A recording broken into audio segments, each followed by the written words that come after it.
So let's begin with a quick preface. Or actually, now that I'm thinking about it, I need to preface my preface. Preface number one. This is in no way meant to sound esoteric or extremely vague, shrouded in thick clouds of ambiguity. It just is what it is. Don't read into it. Preface number one. Preface number two. In order for us to maintain existence here on Earth, we need energy. Or rather, in order for us to thrive on Earth, we need energy. Now, I just used two different words to qualify one word, which was energy.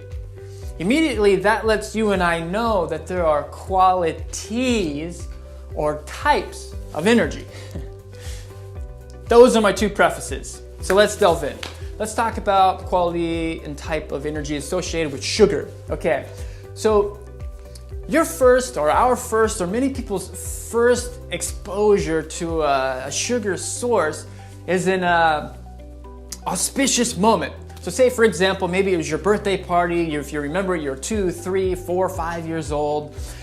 Your family was celebrating the existence of your birth into this world, and there was a nice birthday cake or brownies, whatever you ate, and that moment was representing your life, your happiness, and you're eating sugar, and sugar in and of itself, the energy of that makes you feel more euphoric, happy, joyful. But in that atmosphere, maybe your muscles aren't super strong. So if you think about it, when you're really happy and you're laughing and you're in a jovial state of being, your muscles aren't strong. Okay, common scenario, you go to the gym, your friend's lifting weight, you say a joke, he's halfway, doing a bench press and he's halfway up. He thinks your joke's funny, then all of a sudden that bar starts to get a lot heavier and he can't lift it anymore. You have to help him, you're his spot. That type of energy associated with sugar is great for spirit, to lift our spirits, but not necessarily good to lift our muscles. That's sugar. Let's move along to caffeine, for example. Very surface level type of energy. Caffeine's great if you want to pull an all-nighter at school and you need to just be focused and you need to read half of a book in order to take the test the next day. Caffeine is great for activating our nervous system. Okay for activating our muscles, not really good for making us feel super happy or lifting our mood that way. Caffeine does help to increase or spike our blood sugar, but that type of spike is really, really short-lived. And oftentimes it just ends with us feeling a little bit agitated. And it's a nervous system activator, so yeah, if there's any inflammation in our body whatsoever, we're going to feel it more. But we can still focus a little bit more on this and that and achieve this task or accomplish that goal. Caffeine, pros and cons. Sugar, pros and cons. Let's talk about a deeper energy. So our body, this isn't really something that we take, but this is more an exposure. When our environment exposes us to something and our perception picks it up, or in other words, let's say it like this, when we are faced with danger, immediately our mind recognizes that and starts a cascade, okay? And when I say the word danger, really I just mean stress. It could be 200,000 years ago is applicable. A woman walking in the woods with her 2 kids. There's a cougar. She needs to fight the cougar, okay? That's danger and that's stress. A guy forgot his wife's anniversary or their anniversary. He goes home and just before he opens the door, he understands, wow, you know what? I am in deep doo-doo. I just forgot my wife's anniversary. In that moment, he feels the stress, the weightiness of that. And his body activates a certain type of energy. The energy that I'm talking about comes from things called steroids.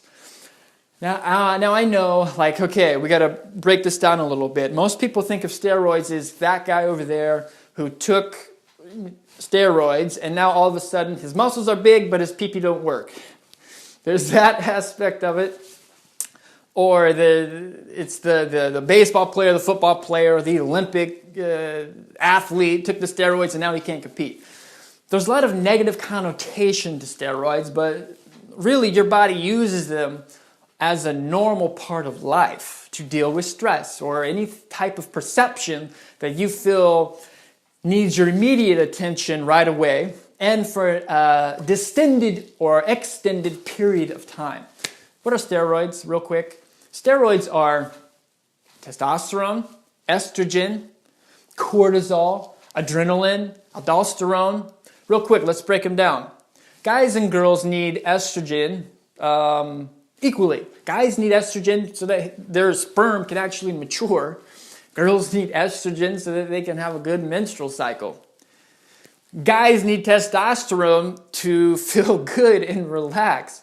Girls need testosterone, otherwise they'll have no sex drive at all. We both use cortisol and adrenaline the same way. So say for example, this is really, really easy. You see the danger, okay?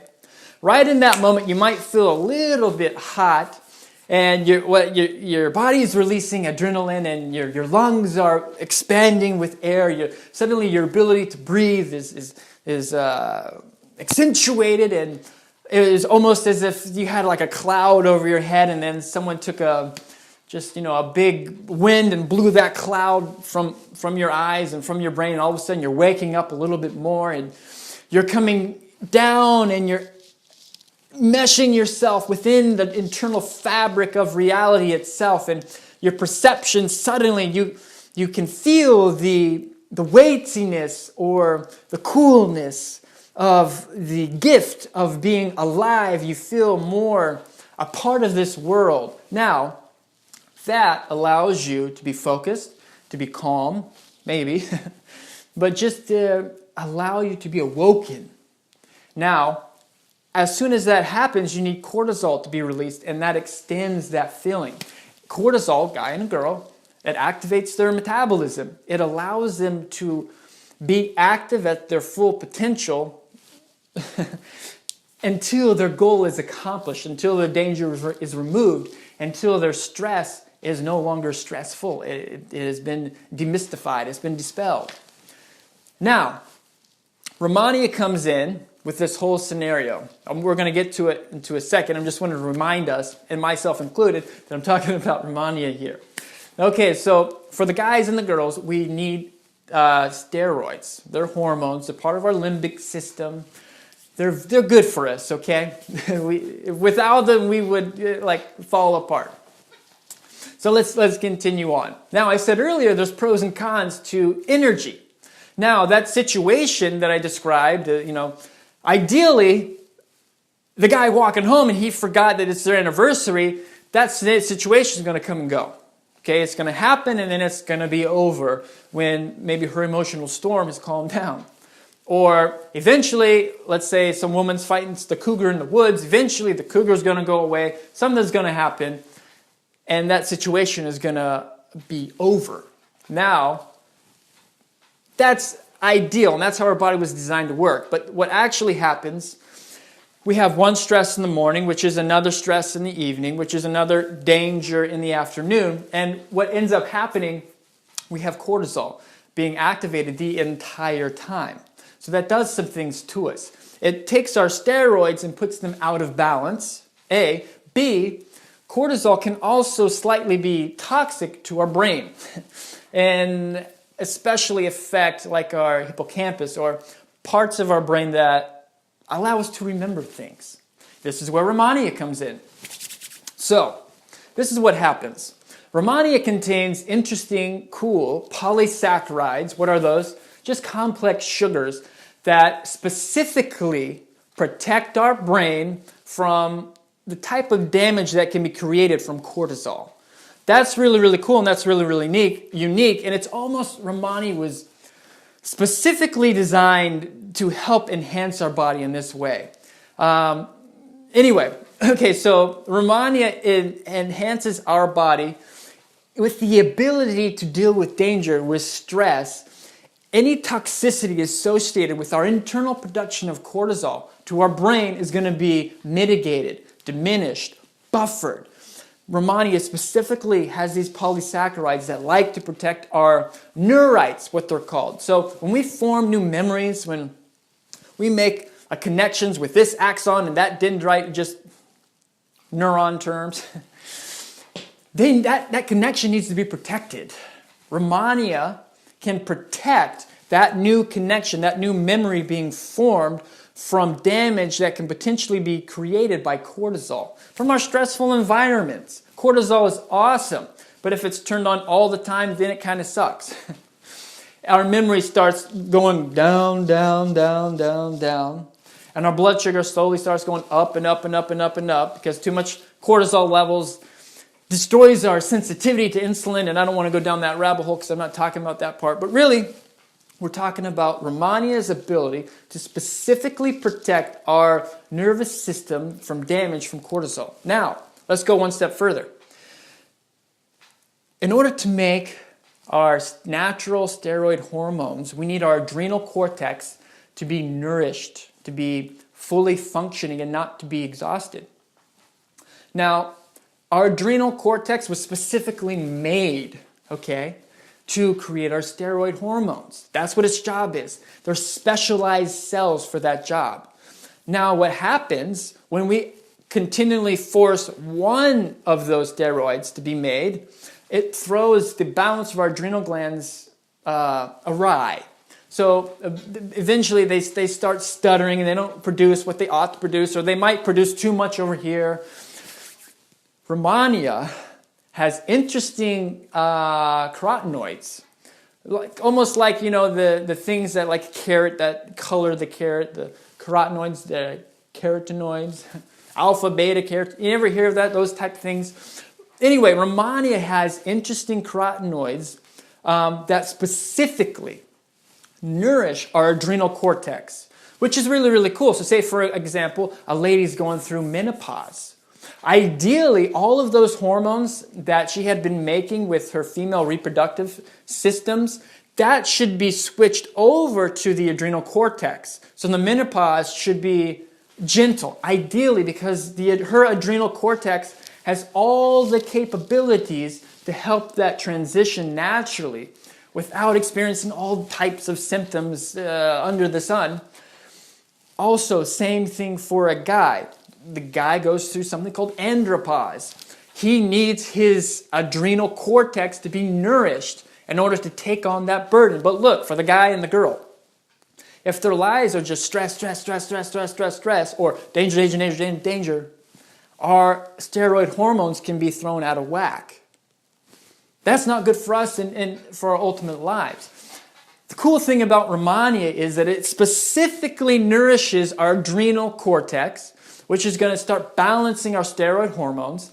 It specifically nourishes, in case our steroid hormones are out of balance, it starts protecting our neurons and neurites. It's going to start allowing us to improve our memory. Now, real quick, side note, Rehmannia is used in parts of Russia and China, or it's being studied to be used for this, for Alzheimer's disease or Parkinson's disease, neurodegenerative disorders, Rehmannia is so effective in its ability to protect that nervous system that it's being used for that as possible cure. Those are not my words.